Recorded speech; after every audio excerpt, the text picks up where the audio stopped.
இது உங்களுக்கு பயனுள்ளதாக இருந்திருக்கும் என்ற நம்பிக்கையில் மீண்டும் சந்திக்கிறேன். தசைகள் ஒரு நெகிழ்வுத்தன்மை கொடுப்பதை நீங்க உணர முடியும். அனைவருக்கும் வணக்கம். மீண்டும் புதியதொரு நேரத்தில் புதியதொரு நாளில் உங்கள் அனைவரையும் சந்திப்பதில் மிக மகிழ்ச்சி அடைகிறேன். நான் ஓஜஸ்டா. அனைவரையும் சிரம் தாழ்த்தி வணங்கி என்னுடைய பேச்சு பக்கம் அழைக்கிறேன். நிறைய பேர் கேட்டிருந்தாங்க, இந்த பட்டர்ஃப்ளை ஆசனம் எவ்வாறு முறையாக செய்வது. ஏன்னா இதை செய்யறதுக்கு ஒரு பொறுமை இருக்கணும். அதே சமயம் முறையா செய்தீங்கன்னா நிச்சயமா உங்களால செய்ய முடியும். உடல் எடை ஒரு தடை அல்ல. உடல் எந்த வாகாக இருந்தாலும் சரி நம்மளால செய்ய முடியும். எவ்வாறு செய்யறதுன்னு பார்க்கலாம் வாங்க.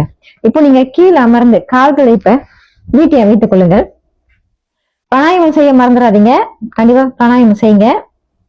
பாருங்க, கால்களுக்கெல்லாம் அசைவுகள் எல்லாம் கொடுத்த பிறகு 2 கால்களையும் இவ்வாறு நீட்டி, இது இயற்கையா செய்யறவங்களுக்கு, இயற்கையா அனுதினமும் நீங்க பயிற்சி செய்யறவங்க இது செய்யலாம். சரிங்களா? இது இவ்வாறு கால்களை இந்த பெருவிரல் ஒட்டி வைத்து கைகளை இவ்வாறு கோர்த்து கொண்டு கால்களை இவ்வாறு அடிக்கும் பொழுது உங்களுடைய தொடை பகுதி, முக்கியமாக அந்த கர்வ் இருக்கு இல்லையா, அந்த கர்வ் இந்த இடத்துல உங்களுக்கு அசைவுகள் தெரியணும். அங்க இருக்கக்கூடிய சரிங்களா? இது தொடர்ச்சியா ஒரு 50ல இருந்து 100 வரைக்கும் செய்யலாம். முதன்முறையா நீங்க ஆரம்பிக்கிறீங்களா 10ல இருந்து ஆரம்பிங்க.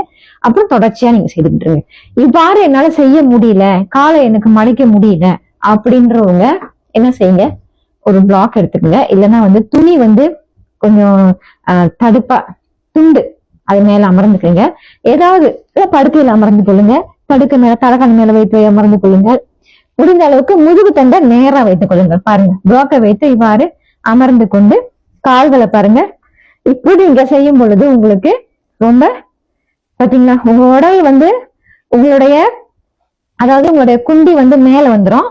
அப்ப கால் கீழே போயிரும்.